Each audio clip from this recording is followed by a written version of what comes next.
Hello and welcome to Getaway Day. This is episode 122. The end is nigh. We are in the last week of the Major League Baseball regular season, and today we're going to go through kind of everything that happened in the Major League season. Obviously, we're not going to get to everything, but hopefully give you a good recap, and we can go through all the things we were very, very, very wrong about over the course of this season. And we're never short of surprises within a 6 month season. And a really exciting week of baseball lays ahead for determining the last guys that are going to join the postseason. Um, I'm super stressed for the Cubs.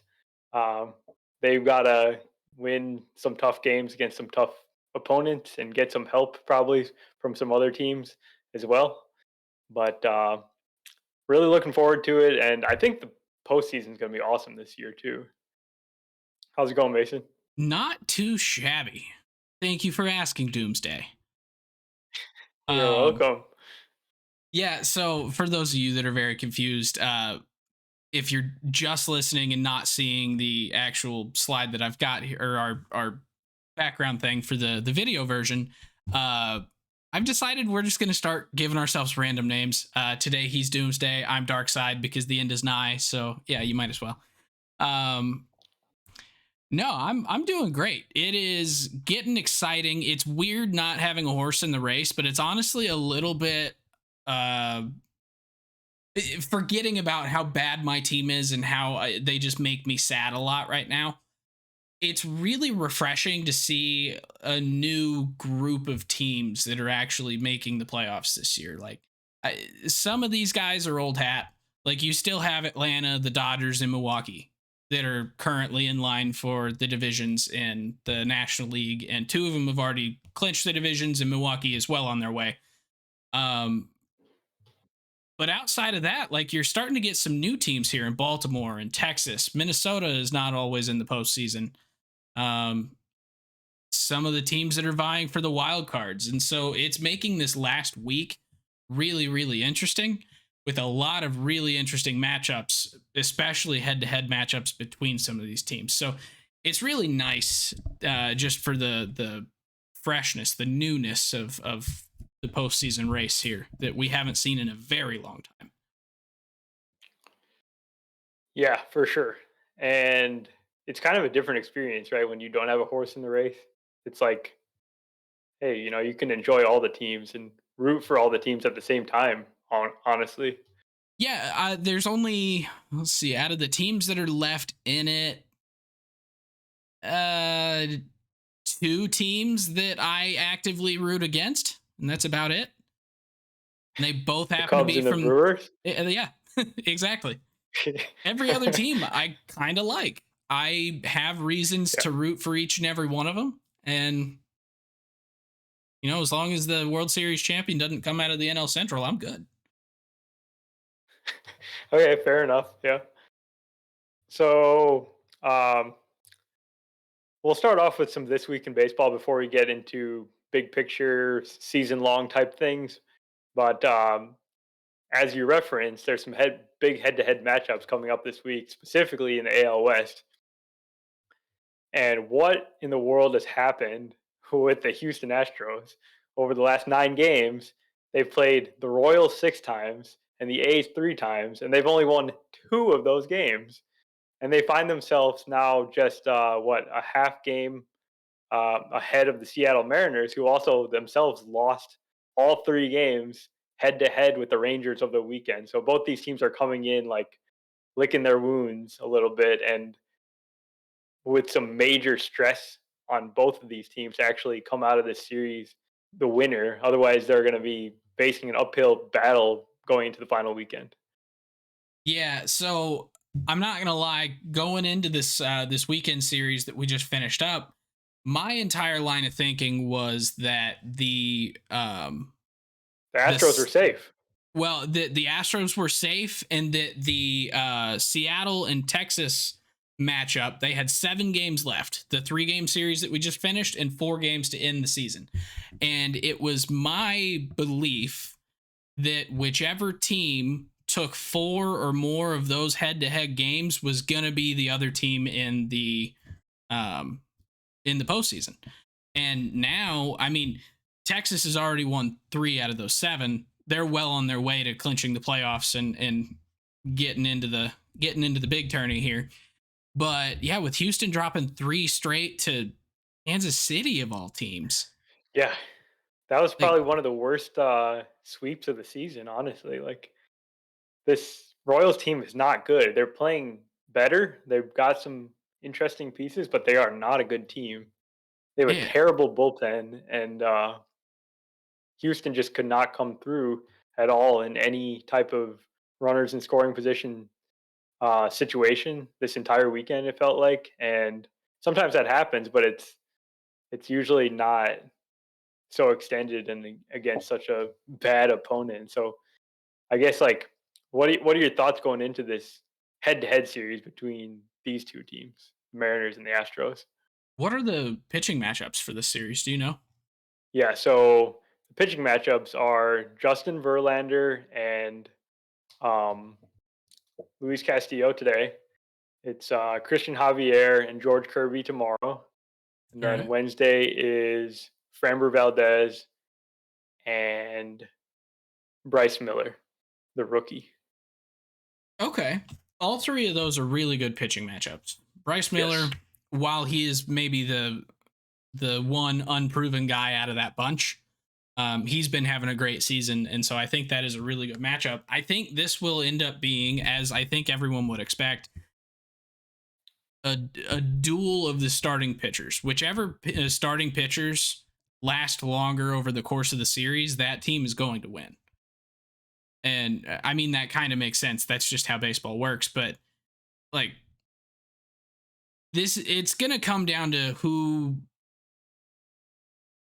can get to that bullpen first, because the bullpens are the weaker points of these teams, and Well, both wait a of minute. the Wait a minute. They're both really good bullpens, yeah, actually, they are, but they're better but they've been rotations than they struggling. are bullpens. And their bullpens are what have been struggling, and their Bullpens have hitting been is what struggling. has been Yes. struggling.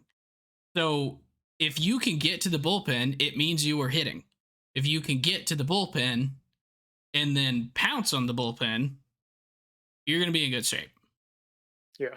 Like the Mariners, we've talked about their rotation being amazing all year, and this weekend they just, they did not get the job done against the Rangers, who have a great offense, and Houston's kind of in the same boat. Like I know they had bad series against the Royals, but this team's very good offense, and I think yeah, that feels like the biggest matchup, maybe the single matchup. Like, can the Mariners starting pitching shut down the Astros as they have in the previous series? They've actually done really well against the Astros this season, so that feels like something I'll be watching for here. My question is, which position player is going to come in clutch? Because both of these teams are going to need to find someone to ride, because it seems like that has been the biggest issue kind of over the course of the year with these two teams when they go in slow stretches, is they're just not hitting usually. And Seattle has run into that a lot, where the entire team cools off. Cal Raleigh doesn't hit very well. Julio has a slow stretch. Kelnick, after his first 60 games or whatever, just kind of trailed off, and it left him with having JP Crawford getting on base. But JP Crawford isn't a bomber. He's not going to hit a bunch of home runs. He can't alone carry you to a victory. And it kind of feels like this is going to be a series where you're going to have to hit a long ball, and that might be the difference. So who is going to be that difference maker for each team? Is Jordan going to show up for the Astros?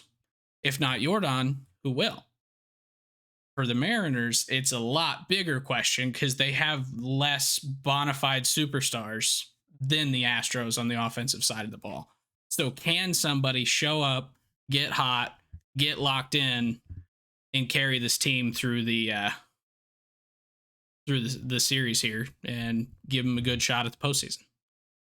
Yeah, after Julio was carrying the team for a bit, and actually the entire team was hitting really well. It feels like, yeah, they've kind of cooled down, but this weekend, that was not the problem against the Rangers. The middle of their order, Raleigh, Teoscar Hernandez, Suarez, Jared Kelenic, they all had really good series overall. It was just other parts of the team kind of failed them. So I think I think someone from that lineup can step up for Seattle, and for the Astros, I think another guy that's been doing it all year is Kyle Tucker. He's a guy that can get hot and have an insane series. I've got Chas McCormick. He's my He's guy. also been great this year. Yeah. He's my guy for the series, I think, for the Astros. Chas McCormick. He's Okay, popping. The Astros are going to win. They're going to be in the postseason. all right. Uh, the the one group that I kind of want to give a little bit of a moment to, I don't necessarily want to give them love because I don't think they quite deserve it, but the Rangers bullpen did not completely fall apart in the series against the Mariners. They did manage to keep leads in 3 consecutive games. So it probably, I don't think it was pretty if I remember right, like at all. Uh It but was not pretty. they didn't technically blow the saves. So kudos to the Rangers bullpen doing the bare minimum.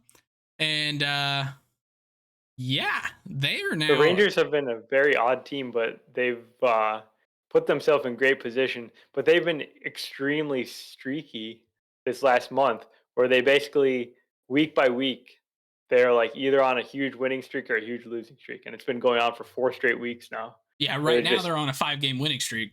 So yeah, which was preceded, I think, by like a 6 game losing streak or something. I think so. Yeah. Or So not a 6 game. four game losing streak, I think. Yeah. Yeah, that sounds right. And before that, they had swept the Blue Jays. So it's like just pendulum swinging back and forth. And they, on paper, have a easy matchup with the Angels to start the week, but we'll see what actually happens. Yeah, I'm thinking Zach Neto is going to single-handedly just destroy this bullpen. Okay. That's what I'm feeling. I think this last week is just going to be a bunch of like each team's going to have one guy that's just amazing, and that's just how the week's going to be. There's no team that's going to be completely clicking except for the Braves. Oh, okay. Uh the one other thing with the wild card race here for the American League, I kind of got a little excited with the fact that the Yankees weren't completely out of it last week. And I cursed them, and they are completely out of it now. Yes. There is absolutely zero hope for the Yankees to make the postseason, which I think is actually a lot of hope for Yankees fans because Boone and Cashman are both on the hot seat, and Boone has not been told that he'll be back next year. So I think Yankees fans are actually kind of happy that they're not making the postseason, with the exception of probably CVAC. But I know Rachel and DZ are with me here. For sure. Yeah, that So team has a lot of thinking to do this winter. yeah, and thinking is not Hal's strong suit. Okay. So it'll be fun. We'll have to get the brain trust in there. Hmm. Yeah, we'll just quickly go over this one. But while these other teams are kind of having bad stretches, the Cubs could have very well pulled an Astros here and lost some games to a really bad team in the Rockies, and they did not do that. They actually swept the Rockies. And this is kind of off topic, but have you noticed that the Rockies are like even worse than normal? Like this is the worst Rockies team in franchise history. So have the Rockies not had a 100-game or a They 100 have loss never season? lost 100 games, and they have Really? never. This is the worst offense that they've ever had in their history. They have a team WRC plus of 74, meaning they're 26% worse than league average.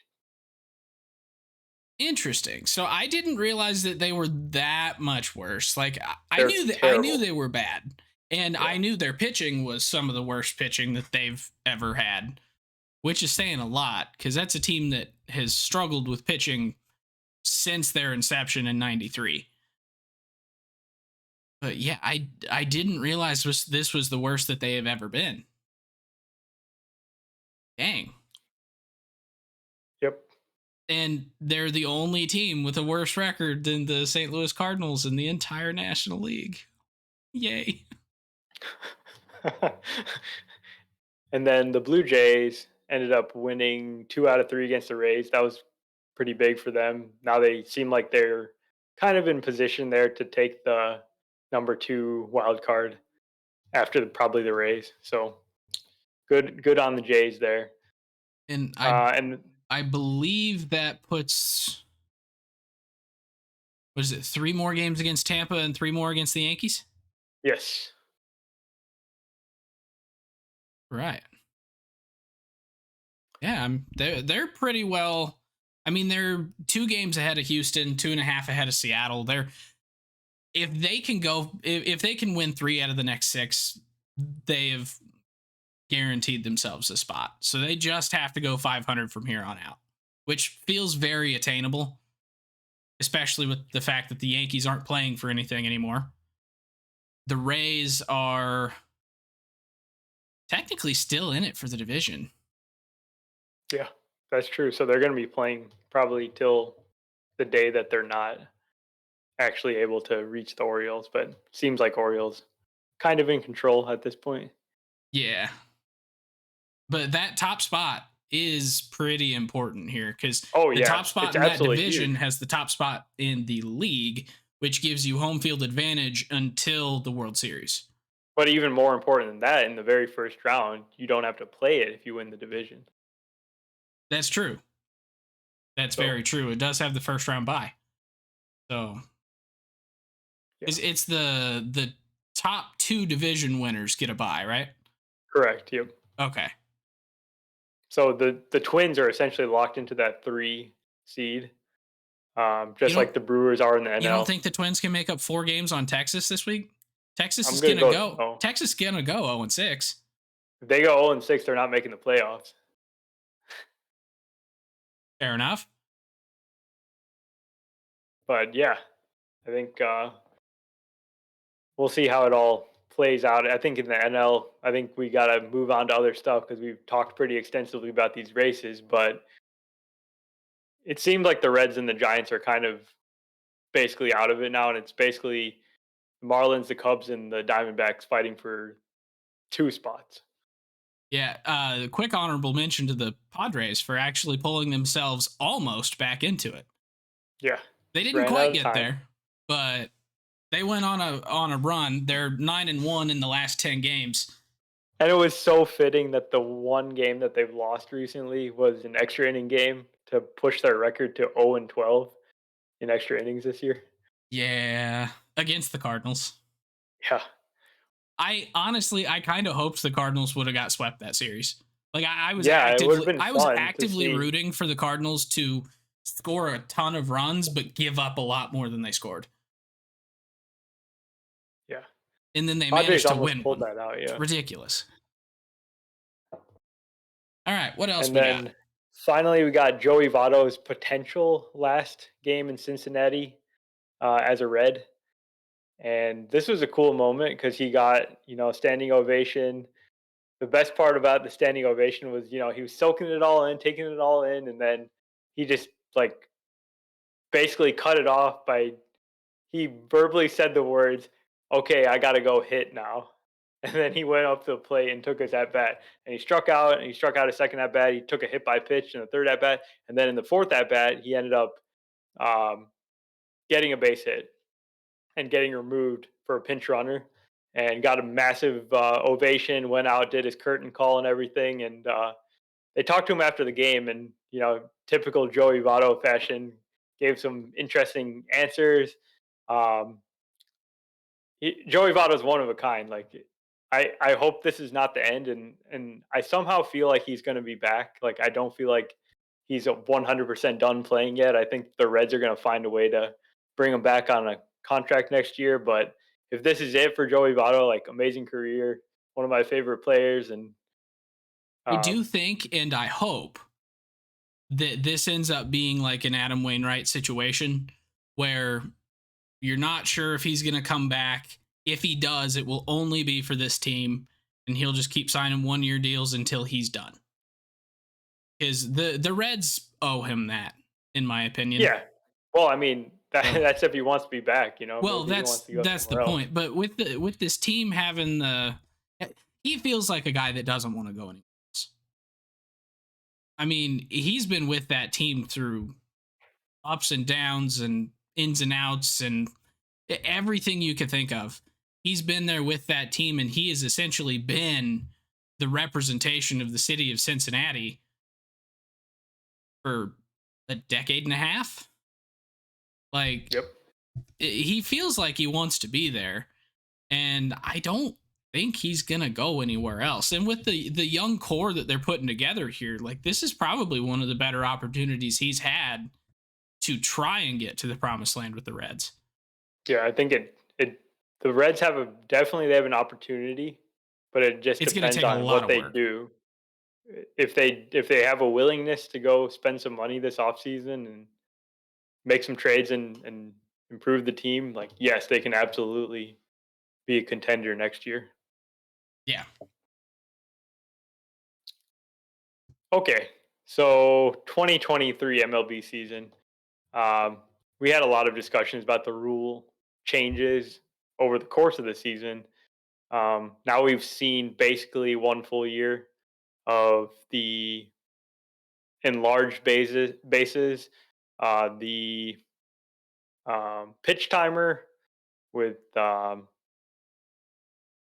for pitchers and hitters to be ready for pitches, Step off rule, the step off the rule, limited shift, limited shift, and what was the other rule? the balance schedule.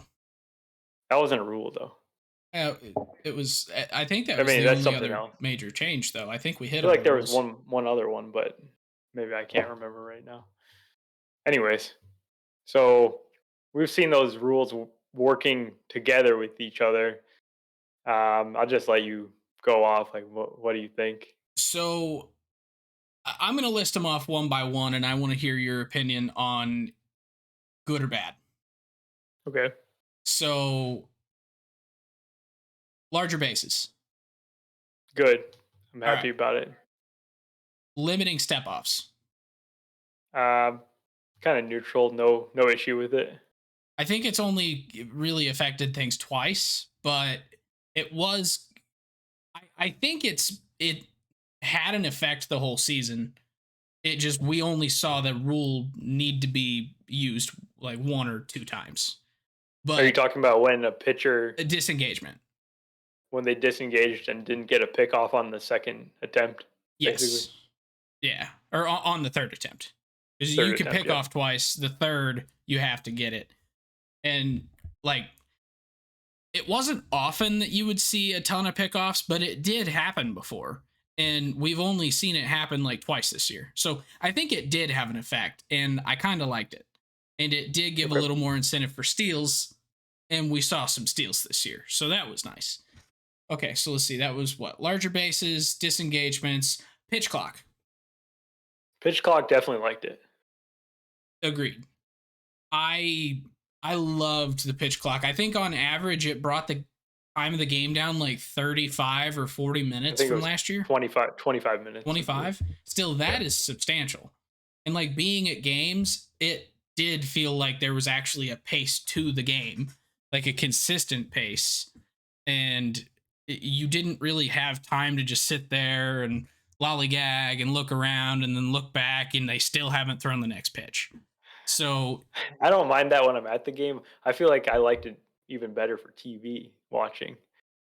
It keeps things moving along, and I thought it would like affect me more, but now I can't even imagine watching a game without the pitch clock because it just feels like it would be super slow. yeah, and a lot of fans felt the same way, and fans did show up in record numbers this year. There, as MLB likes to point out. yep. Yeah. And I think they're right. I do think it has something to do with the pace feeling a little bit more, there being more action. Like, I think Major League Baseball, while we agreed earlier in the season that they probably shouldn't have done all the things at the same time because then you can't really tell which one is causing the effect, them just throwing a ton of darts at the wall ended up um essentially taking the game and just changing it so much that it caught the attention of a lot more people, and people went, "Oh, the game feels different this year, let's go," and they enjoyed it. They didn't know why, but they enjoyed it. And I think that it ended up working out, and can't be too mad at it. Well, you didn't ask about the shift restriction. Oh, okay, shift restriction, good or bad? Bad. I'm not changing my opinion on that ever. See, I It also didn't have like a major impact, honestly. it didn't. So I'm indifferent on it. It had a minor impact. Like, there are, it obviously, the extreme shifts, like the four guys on one side of the field, those are gone. Really, that's the only thing that's changed. And you Yeah, can't I have mean, and you can't have the short right fielder. So those two changes allowed a few more hits. And it kind of shows up in some of the guys' batting averages. But right. So like I'm looking at league average. We basically got 6 points of batting average from 243 last year to 249. Um, which, on a you league know, wide level, that is a huge increase. it is kind of, but it's really not that big, right? It's a couple points of batting average. Yes, but it's a couple points batting average in a ton of plate appearances. So that's a lot more hits. Yeah, yeah. There was no question that it was gonna increase the number of hits. I think everyone knew that, but it's just But my point is that along with the other changes allowed people to have that impression that there was more happening in the game. You add one or two more hits to the hit column on the box score every game, along with some more steals, getting Ronald to 70, getting Bobby Witt to 50, getting Julio to 40 or 50, whatever he's at. I can't remember. Like, all those things together make a more interesting game. And I think a lot of people have been voicing that opinion outside of the people that just Major League Baseball is touting. Because, like, ESPN has published articles about it, The Athletic has published articles about it, and everyone seems to like the game that we have right now today. So yeah. I I think mean, that all the bits that they changed did benefit the game. Whether or not you like each individual rule or not, it did have an impact that was overall beneficial. I'm looking forward to if anyone does a study about the balls in 2023 because I feel like something changed because we got way more home runs compared to last year. This year almost mimics 2021. There's already been over 400 more home runs hit than last year with a week to go. Yeah, and the Uh, weird thing is that's all in the lower power guys, because all of, like, the top guys, I was looking earlier, we had 27 players last season with 29 home runs or more. We have 29 players with 29 home runs or more right now. We had four guys with 40 home runs or more last season. Four guys with 40 home runs that were not Aaron Judge. This year we have five that are not Matt Olson. Matt Olson has 10 less homers than Judge, but it, like, the top 30 in the league pretty much mimics exactly what it was last year, with the exception of 10 less home runs for Olson than Judge. But the rest well, all last pans out. last year was a little bit of a different story because that was the most dead it's ever been with slugging in the league being 395. This year it's back up to 415, which is more in line with like 2021. Um, so Yeah, but maybe they my did. point being, the weird part is that it's not throughout the league that it was higher. It's like the top guys are staying the same as last year, and the guys down low, or the middle guys, those are the ones that saw the benefit. Yeah, I can't explain it. I don't know why that is, but uh, I would say that something changed. Like it's not. Yeah, it definitely feels like something changed, Yeah. but I want to see what and why, or like why it had the effect that it did, because it doesn't make sense unless the top 30 guys just hit the ball so freaking hard that they didn't have any wall scrapers last year. They didn't have any wall scrapers this year, and so every home run was going to be a home run no matter what the ball was. There's no way that's the case, because a Right. lot of these guys have hit quite a few wall scrapers. So what's different between these 30 guys and these everyone else's? So someone smarter than us get to work, because we need the answers. Yeah, I would like to know. But I definitely like this version of baseball better than 2022, where it seemed like just there was no offense. It seemed like pitchers were going out and dominating every night. I mean, I do enjoy a good pitching performance, but when every offense is getting dominated left and right, it's like the games are much more boring overall to me. Pitching was a little bit weaker Pitching this year, was it seemed too. very tough. Yeah, it was like we were looking at the whip leaderboard, and there's not one guy who's qualified who has a whip under one, which is I don't know for sure if that's super rare, but it feels like that doesn't happen uh, every year.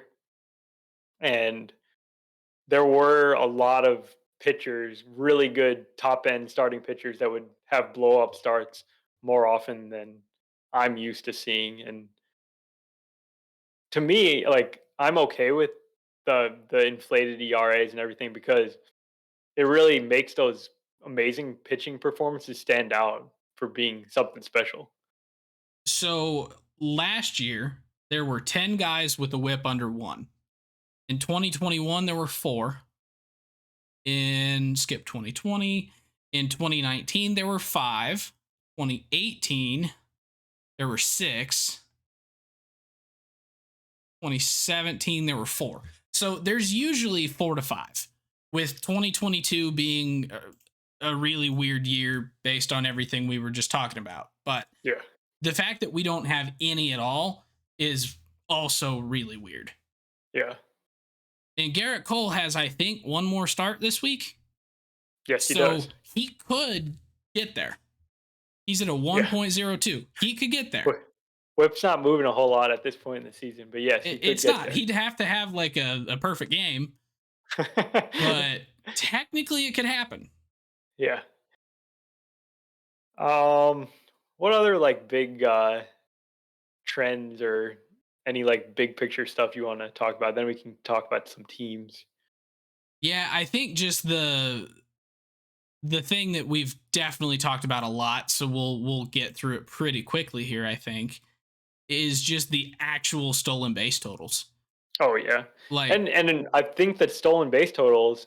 I had the idea that it was gonna affect the middle class of base stealers, like the 10 stolen base guys were gonna become 20 stolen base guys. But I feel like that hasn't actually happened. It's just the extremely fast burners are now stealing like 20 to 30 more bases than they used to in the past.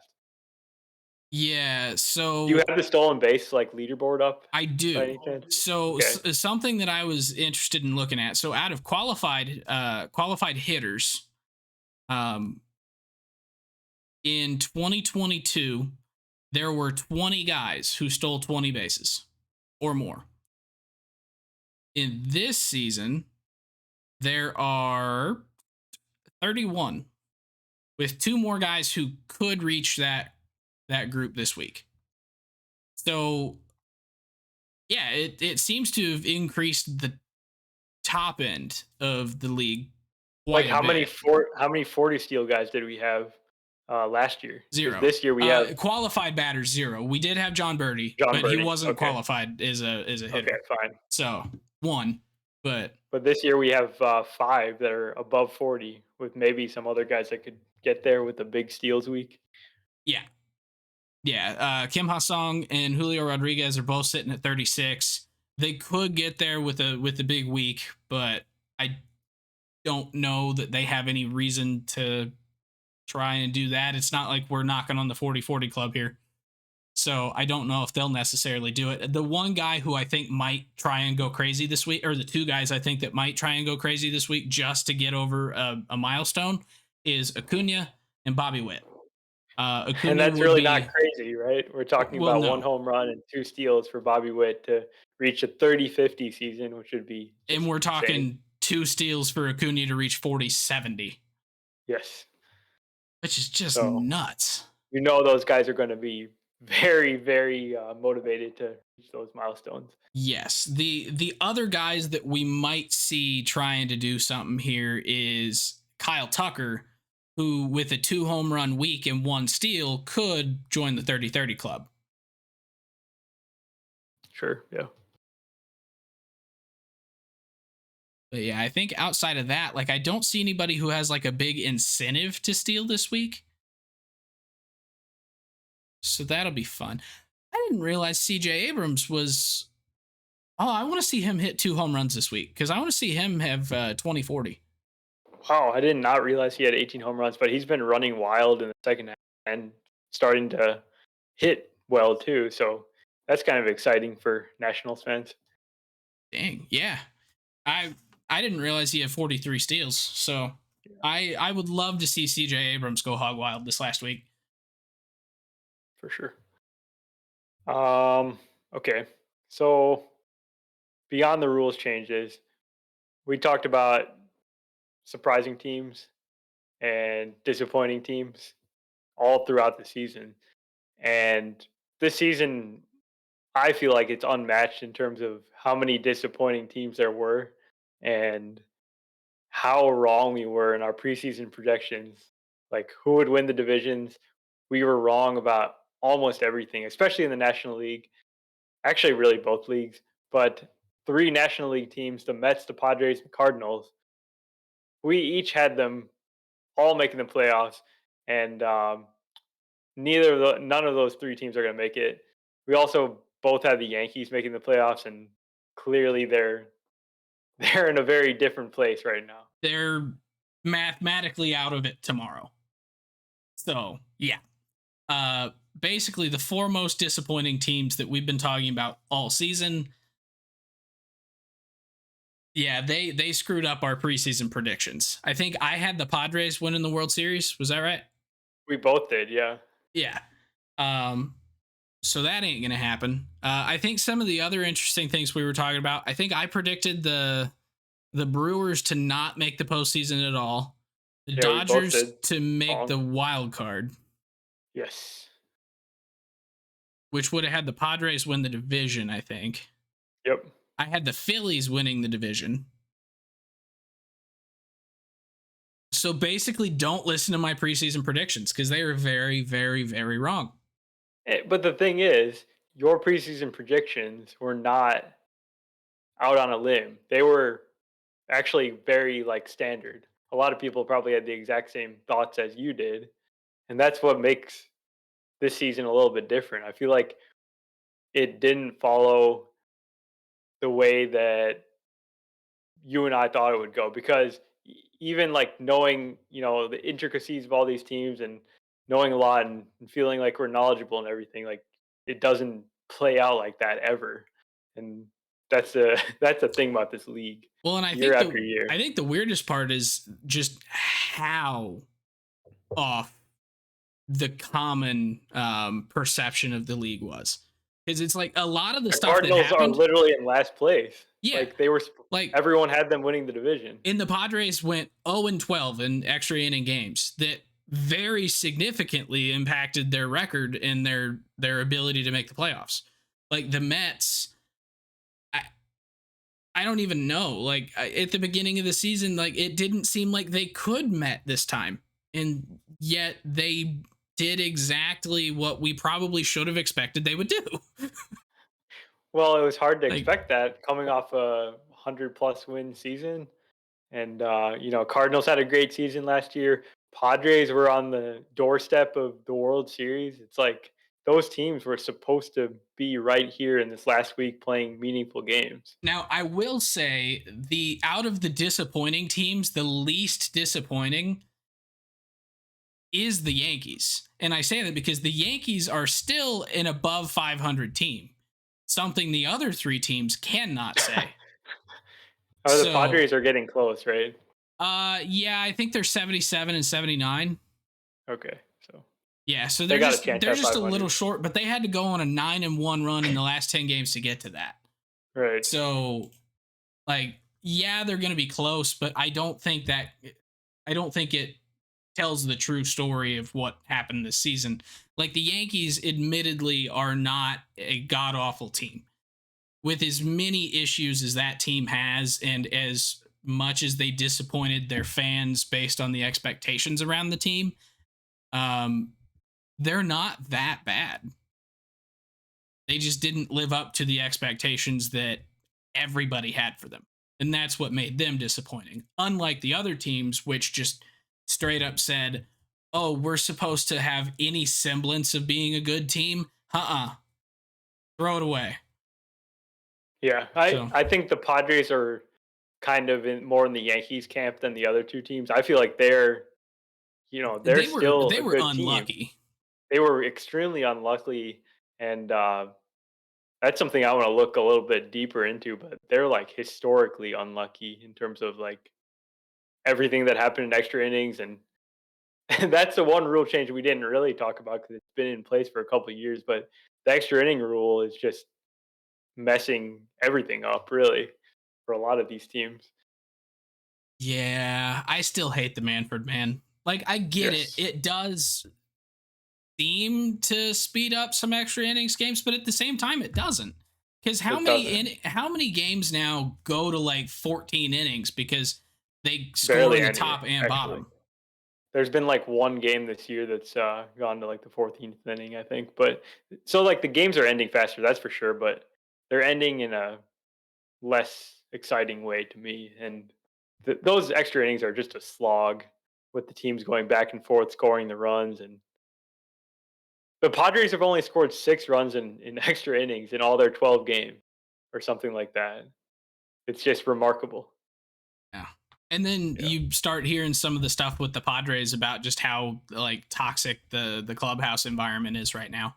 Like, it sounds like I saw a notification here a little bit ago from Trade Rumors that they are planning on getting their payroll down to about 200 million a year and might be making some changes in the front office, which I feel like is going to be more on the AJ Preller side than it is going to be the Bob Melvin side.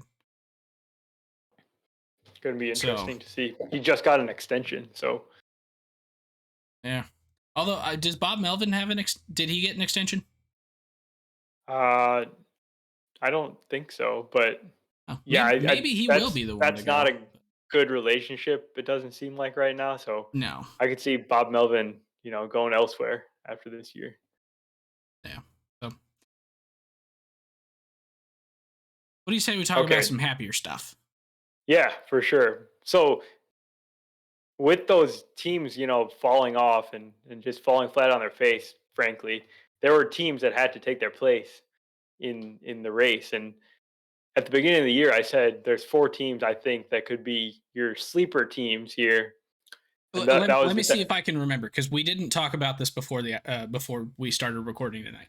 I believe you said that it was going to be Texas, it was going to be Arizona, it was going to be Chicago, and it was going to be, was it Baltimore, the other one?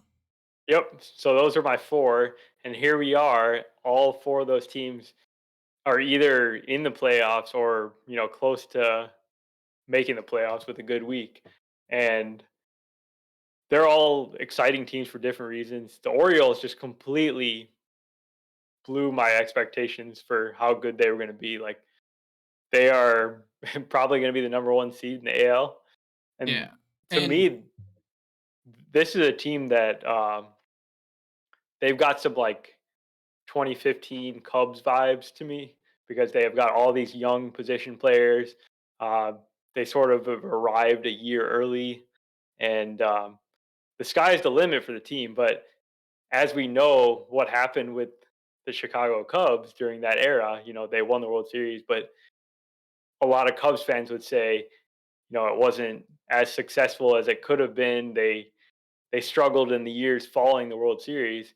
So you kind of have to take every single postseason run and every opportunity like as you can't be like thinking about the future. It's like every year is separate and kind of special. So I think the Orioles are like I'm super excited to see them play in the postseason, and that's an awesome team this year. Yeah, and this is an Orioles team that like we knew that they were going to be relying on a lot of young guys. We knew that Adley was going to be a big factor. We knew that Gunnar was probably coming up. They were going to get Grayson Rodriguez to the majors this year. But then they like mid-season or throughout the season, they added or pulled up Heston Kjerstad just like last week. Jordan Westberg came up a couple weeks ago. They've got who else has been up position player wise? Joey Ortiz is up for a bit. Um, I think Colton Cowser was there at some point. Yes, he was. So they had basically 7 prospects that they've been kind of riding throughout the year, getting them to what is currently a 97-59 record, which is one of the best records Baltimore has had in a very, very, very long time. If they can go 100 wins, it's going to be really nice because usually when you see 100 in their record, it's on the other side. But then the most surprising thing to me is that they have 97 wins, only 666 runs allowed, which is pretty low. Oh yeah, Behind like behind a rotation of Kyle Bradish, Dean amazing. Kramer, Kyle Gibson, Grayson Rodriguez, and I can't remember who it was until John Means came back, but John Means just came back like 2 weeks ago. Like, this is Yeah, not a rotation that you would have expected to be this good. And they are getting a lot of really, really valuable innings out of guys like Bradish, out of guys like Grayson after he went back to the minors, kind of found his feel again, came back up. He's been dominant. absolutely. Yeah, clearly the Orioles know what they're doing with pitchers because they got so much out of these guys that were not household names. They're still not household names actually. Um, do you know who? Fun fact: who's the highest paid player on the Orioles this year? I feel like it's someone who's not on the Orioles this year. No, no, it is a It guy is? that's on the Orioles. Yeah. Okay, give me 1 sec to just uh is it Austin Hayes? No, it is Kyle Gibson actually, who Is it really? probably their worst starter, but he's just a guy that goes out every 5 days and gives them like 5 6 innings. He's going to probably finish with around 190 innings, and that's just insanely valuable for the team that had like all these young starters who have never pitched so many innings in a season to have like that one reliable guy. So like credit to Kyle Gibson, even though he's not an amazing pitcher, he's a pitcher who's there. He's kind of a poor man's Rich Hill. Yeah, Rich Hill. Well, Rich Hill never gave the innings though, so Oh, that's fair. He is not the poor man's Rich Hill. He would be more of the oh, Charlie Morton's always been good and he's really not moved around the league a lot. I don't know. I'll come back to that one. Bartolo okay, Colon. He's the poor man's Bartolo Colon. Pitched for okay. every team, been pretty solid, but not amazing for most of the back end of Bartolo's career, at least. That's who Kyle Gibson reminds me of. Okay. Completely opposite to Kyle Gibson in terms of talent and age are rookies who have made so much impact this year. I feel like there's been more call ups than ever before. I know I'm just like saying a lot of things that I feel like happened this year. I don't really have the numbers that back these things up, but this year there were so many prospect promotions. I don't know if that's because of the backlog of all the prospects that kind of stalled in development during COVID, or there's just an unusual wave of like top talent, but from the get go, we had guys like Corbin Carroll, Gunnar Henderson, who were favorites for the Rookie of the Year. They've delivered on those prospects, and they're probably going to be the guys that win those awards this year. Um, Beyond those guys, just a huge list of names: James Outman, Matt McLean, Patrick Bailey, Zach Geloff, Nolan Jones, Josh Young. Um, List goes on. It seems like teams are trusting these guys, and they're ready like closer to their debuts than other guys in the past that have their struggles. And we always see the struggles still, but we're seeing contributors all around the league. Even the A's have guys that come up and play great for them. So this to me feels like a not a relic. What's the word? Uh it feels like a direct result of one of last year's rule changes that came with the new CBA, and that's a lot of the incentives to bring up your top prospects, to bring up these top 100 prospects, guys who could be in the running for Rookie of the Year. Is like if your guy is top 3 in Rookie of the Year or Cy Young voting or MVP voting, I think in the first 2 years of them being in the majors, then you can. I mean, obviously, Rookie of the Year is just rookie season, but the other two, I think you get 2 or 3 years. I think it's yeah. I think it's pre-arb. Yes, yes, I think you're right. If they're on an opening day roster, or and they get to that or whatever, then you get a draft pick. And It's so, huge, and it's a yeah, draft pick that's like right after the second round or something. yeah, and so even the guys who are not living up to maybe their rookie pet or their prospect pedigree in their rookie season, guys like Anthony Volpe, guys like Jordan Walker, guys like uh I feel like there's one more who's like a big guy like them. Um Ellie De La Cruz.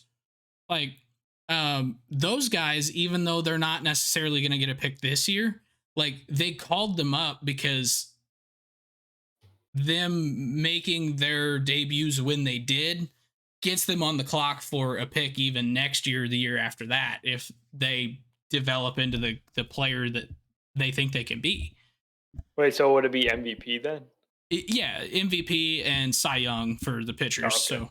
So So basically, it becomes quite a bit more difficult because you're competing against you're the entire competing, league. yes, but some of these guys are guys that they had a shot at Rookie of the Year, Volpe and Walker. It didn't pan out, but they're guys that they have the potential to go and be in the MVP conversation in the future. So Right. might as well get them on the clock, get them developing now, and try and get some picks now before the CBA changes again. So that's kind of what it feels like to me. And then you see it on the pitcher side too. We've had so many pitchers debut, and Kodai Senga is a little bit different because He's different, yeah. he's an older He was a guy, signing, international yeah. signing. But you got Tanner Bybee, Bobby Miller, Bryce Miller, Mason Miller, all the Millers, um, Andrew Abbott, Cole Reagans, Yeah. yeah, Cole Reagans, Hunter Brown, Brandon Williamson, Logan Grayson, Gavin Williams, Braden Wu. Like the list is insane of like these really really good pitching prospects that have been playing at the major league level for most of the season. Like a couple of them have gone through injuries. Mason Miller stands out to me as one of those guys. But like Taj Bradley's been up and down. But like we're seeing a lot of aggressive pushing of these young, highly talented yet unproven prospects. Yeah, like perfect example is Bryce Miller. You mentioned him earlier this episode. You said he's having a great year, and he is. Like he's exactly like a league average pitcher, and he's a guy that completely skipped AAA. They just called him up one day from AA. They said, "Go, you're in the rotation for the Mariners," and he's basically run with it and not lost his job and um, been exactly what you would want. I think the guy that stands out to me is Tanner Bybee because he wasn't maybe even the most talented prospect in his own system, but he went out and just had a phenomenal season. He's actually on the IL to end the year, but like I was just so impressed by every start. He just seemed like he was going out and giving the Guardians six solid innings. So it's awesome, like the pitching talent that's coming through these days, and we got lots of good pitching to watch. So one more little comment here based on kind of the point that I think you get essentially your pre-arb time to be top 3 of MVP to get another draft pick. Well, last year the Mariners got a draft pick from Julio winning rookie of the year. Right. Well, rookie Julio and Bobby Witt Jr. are both essentially at 30-30 seasons right now. Bobby needs one more home run and he has a 30-30 season. Julio already Sure. has it. And these guys are like, they're in the same league as Shohei, which is going to be a problem for winning an MVP. But in their second year, they're not just matching what they did last year, they're kind of blowing it out of the water. And Julio was terrible to start the year. So the fact that he's finishing the year better than what he did last year is amazing. And so I think while talking about this year's rookies, we still have to talk about last year's rookies because these guys are true superstars. Oh They've now yeah, done it definitely. 2 years in a row at 20 and 21 years old. Like, Is Julio really having a better season than last year? I guess it's like pretty in term close. so like in terms of the homers and the steals and the counting stats and everything, And yes. his defense is better this year, too. Yep. So kind of, yeah, just in general, he's having a better season. Like it required an absolute torrid second half after a terrible first half, but That's all overall, right. I'm not overall the dinging him numbers for are that, better. right? I No, don't and ding any player for like having a cold part and then having a hot part usually, because those are the things that just seem like for superstar players, over time they're gonna get back to it, their career levels like or the like first whatever. 5 years of Bryce's career, it was always that. Like he always started slow and then was hot in the back half of the season. So like it's kind of the same thing, but it just people always blow it out of proportion at the beginning of the year whenever someone's struggling like that. Yeah, But that makes then sense. then you talk at the end of the season like this is his best season of his career. It's like, is it really? Yeah. Yes, it is. Okay. So unfortunately, we have to talk about some injuries that have happened with these pitchers There's not been that seem very to many of be. those. No, no, there's not many Tommy John surgeries these days. Pitchers all throw like 82 miles per hour, and no, unfortunately, with the rise in velocity, the rise in insane stress being placed on these pitchers, arms, we've got like just tons of pitchers that have I'm gone through. Go ahead. I'm counting 22 on our list. And then I And only count. I only added guys that were at the major league level, so that's not even counting all the minor league. well, and there's one notable name that I'm not seeing on there, and that's Felix Bautista. He has not had Tommy John surgery. He's rehabbing. I feel like he's going to though. He's playing catch. He's trying to come back this year. Yeah, that's true. Yeah. So, like basically, if you were a Rays pitcher not named Zach Eflin, you probably have Tommy John surgery or are recovering at this point. So Jeffrey Springs, Drew Rasmussen had the internal brace. Um, who's that other pitcher? Is Brubaker, was he Ray? No, he's on the Pirates. Oh yeah. Oh, JT Uh-oh. Chargois is the one that's on the race. He's on the Marlins now.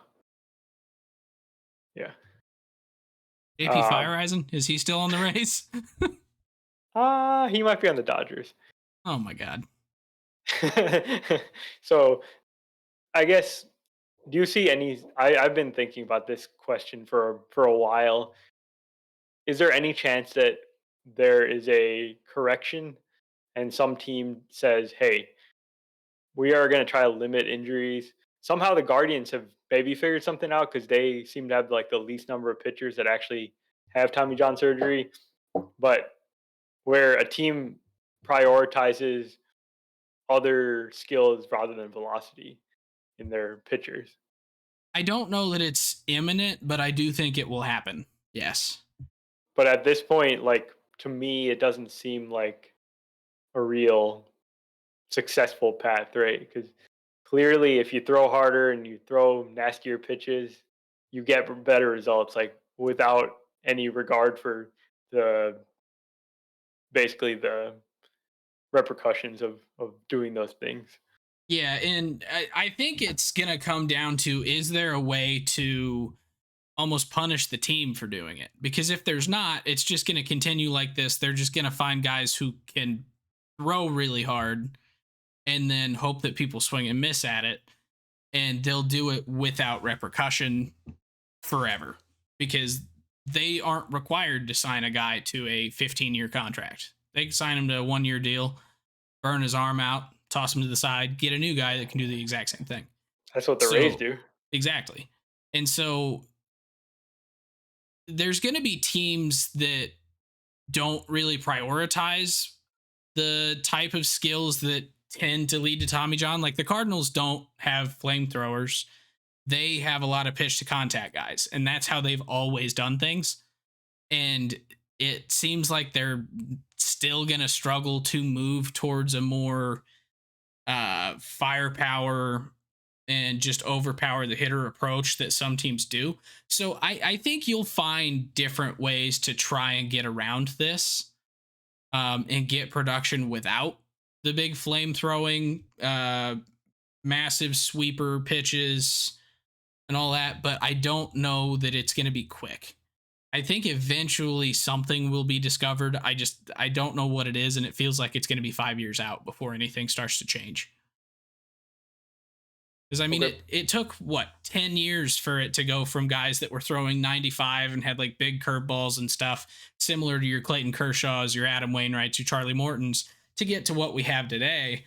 Now we've had about a 5-year period where we've had both the more finesse guys that threw 95. Obviously, their velocity is dropping and they're leaving the league.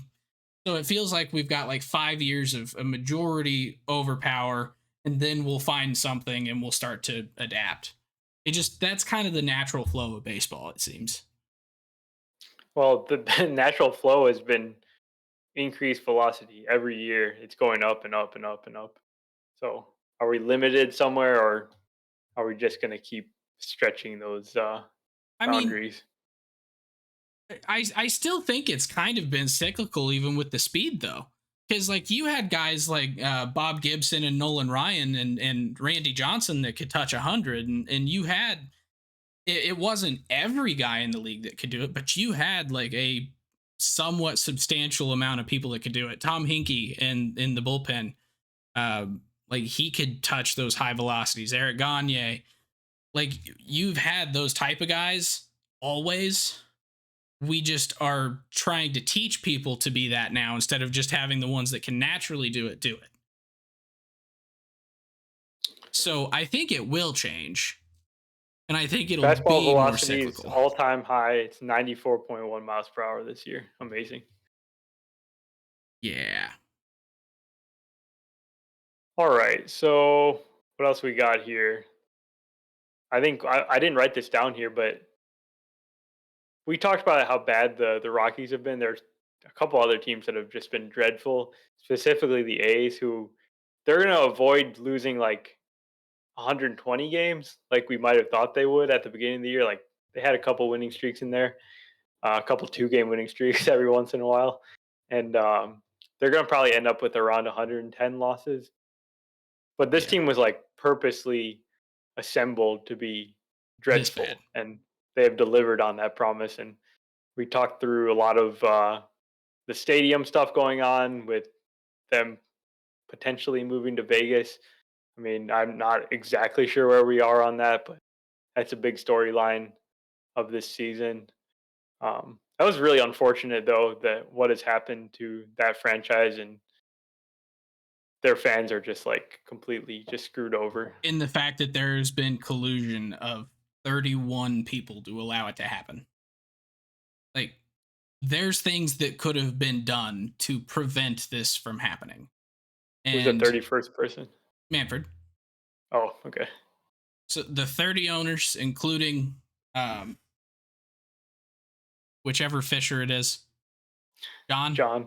John Fisher, um, and Rob Manfred. They are all at fault for this A's team intentionally selling off for virtually zero return of promising talent, all of their existing talent, in fielding a team that didn't draw fans with the intent of lowering the overall attendance to then use that as an excuse to say, well, we don't draw fans, yada, yada, yada, yada, yada, to then say we should move to a place that we can get fans. It's ridiculous. I've ranted about this time and time and time again, and I will continue to rant about it probably until John Fisher no longer has a team. I think there's essentially four owners, maybe five, four or five, that I will just five owners that I will just scream about at any point in time. Actually, six. I'm gonna make it six because Peter Angelos too. There's probably more when you really start looking into these owners. They're not the True, best. but the biggest ones to me are John Fisher, a half step Dick Monfort, like a step and a half, and then you have Castellini, Nutting, Art Moreno, and Peter Angelos. And those are the six that I think should not be allowed to have teams. Period. The rest of them have a lot of big problems, but they're at least not intentionally to the same extent screwing over their fans. Yeah, and not surprising to anyone. Like, not many of those teams are super successful. Yeah. In fact, none of them have proven success. Obviously, Oh, the Orioles are good this year, and they haven't even made the play, or they hadn't even made the playoffs yet. They have now, but they hadn't at the time. And Peter Angelos or John, whichever one's young enough that he actually still does stuff, basically said that enjoy it while it lasts because we're not signing back these young guys. yeah, So they've already screwed over their team 5 years from now, and they haven't even made it to the postseason in the first one yet. right. So Okay. Uh, Underrated guys, personal MVPs. What do you got? So when you're asking about a personal MVP, are you asking like who I think is being voted the MVP, or who, in my No, no, opinion, is? has nothing to do with the MVP actual vote, which was it was an awesome race in the National League, but just guys that maybe were your favorite guys to watch or something like that. Ooh, I mean, he's in the actual MVP race, but Matt Olson, I think, has to be one of them. Like, this is a guy that he's been good his entire career. Nobody really knew it until he left Oakland to and got traded over to the Braves, and then he's now set the Braves franchise record for home runs in a season, and he's showing off his skills in that he's always had in front of an actual crowd that can appreciate it. Yeah. And he's very much helped his team go on to put up the best record in baseball. I mean, we yelled at the Braves for getting rid of Freddie, and you can still yell at them for that, but they have lost little to no production from that position Yeah, in with Matt fact, Olson, who's just a stud. you could argue that they've increased it. Yeah, you can easily make that case. So, My guy is kind of similar to yours. It's Corey Seager. I don't think people are appreciating his season because he's only played 112 games. But once he hits one more home run, he'll have set his career high in home runs. He's got 33 right now. And this guy has just been robotic. Like, just every game he's having like a 2 for 4, it feels like, and hitting a double and a home run. It's like he's slugging 645 this year. And he's not going to win the MVP. Shohei exists, and he hasn't played enough games. But I just wish we could get a full wire to wire Corey Seager season, like in the state that he's in right now, because he is insane right now. So I want to give one to a pitcher as well, that if you don't mind. And it's a guy who has always, with the exception of his stint with exactly one team, been a really good pitcher. He has always been underrated. And that is Sonny Gray. Sonny Gray is quietly having the third best ERA in the major leagues, 180 innings pitched, slightly fewer strikeouts per nine than like a Garrett Cole, but his numbers are pretty much Garrett Cole-esque. Like Yeah. his ERA, his FIP, his batting average against, his home runs given up is like it's twice as good as Garrett Cole's, and Garrett Cole's is good this year. So Sonny Gray very much deserves some attention and appreciation that he's really never got, because he didn't get Yeah. it when he played in Oakland. He did not play well in New York, but then he was really good in Cincinnati, and he's been really good in Minnesota as their ace when they don't truly have like an ace. They have a bunch of number twos. They don't have a true ace, but he is filled in and has done it really, really well for a couple of years now. Yeah, it's crazy that he doesn't get the attention even with that sparkling ERA, right? Does he have the best ERA in the National League, in the American League? He is just barely behind Garrett Cole. Garrett Okay. Cole has a 2.75 and Sonny Gray has a 2.8. So usually that gets a lot more attention, and I feel like no one is talking about him. More people are talking about Pablo Lopez on his own team, And Joe and Ryan. yeah, Joe Ryan too. But yeah, awesome season for Sonny and that whole team. That is, like I said a couple of weeks ago, they are like the quiet team in the playoffs that could make a run that no one is really expecting because they got that strong pitching and pretty good offense too. So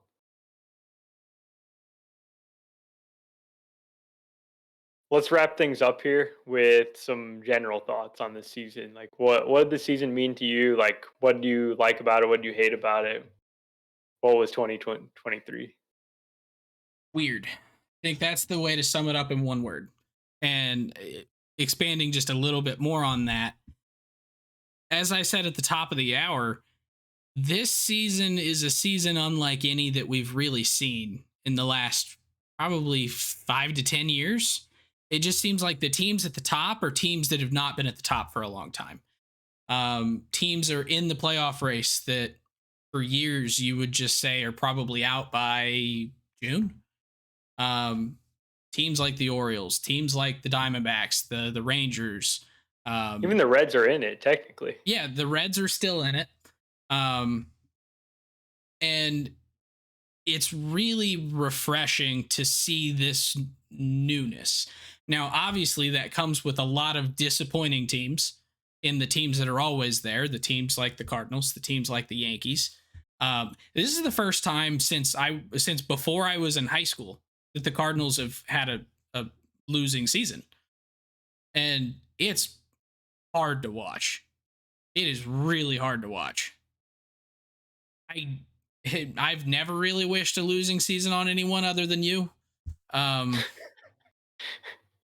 I think that's just the nature of it, but it's so bad, and like you you can feel bad for bad teams while rooting for a good team. Like I mean, seeing the A's and what they're going through, like that is a little bit different than like looking at the Royals and seeing what they're going through, because the Royals are bad and they're just bad because they're not bad to spite people like the A's. So it's really easy to feel bad for A's fans.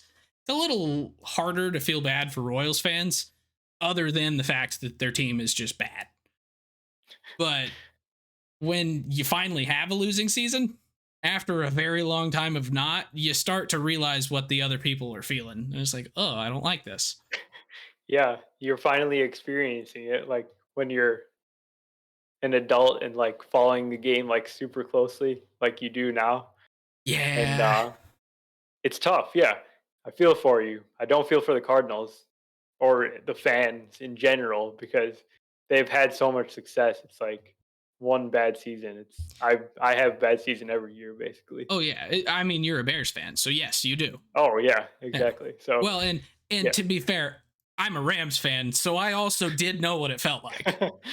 Right. I just But you really didn't liked know that I you didn't know the didn't. baseball side. Yeah. Yeah, I just liked that I didn't have to do that in two sports. So hopefully the Rams are good this year because eh, But I will say, even in those terrible seasons, there's still like little pieces of glimmers of hope, fun little things that happen throughout the course of the season. I know you're a big milestones guy, right? I'm a huge Your guys milestones guy. get to milestones and you get some enjoyment out of that, appreciation for it and everything. And those those things happen even on like the awful teams, and Well, that's what I like and the about other like thing that I've kind of noticed is it allows you to appreciate and root through the growing pains of some of the big rookies. Because like Jordan Walker is he's the biggest prospect the Cardinals have had since Albert Pujols, as far as like prospect hype and supposed ceiling. Um, and we saw him on opening day. You got to like he went on a 7-game hit streak to start his career. That's hard. He did really cool things and he struggled a lot. And being able to actually watch him grow and know that like he's not the Achilles heel of the team, he's not the reason they're bad. So let's leave him up, let him work through it, and then you see his growth. Like his defense is now average at the end of the season. Like look at it month by month. He's actually average to slightly above in right field after being abysmal at the beginning of the year. So you get to see those things and actually appreciate the growth as it's going.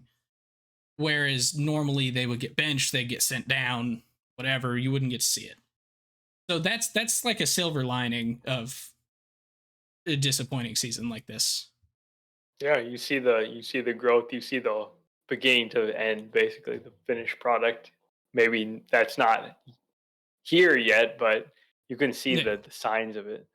I'll give my answer, which is kind of opposite of yours, but you know, following baseball, a lot of times we follow an individual team, our favorite team, whatever, more closely than the rest.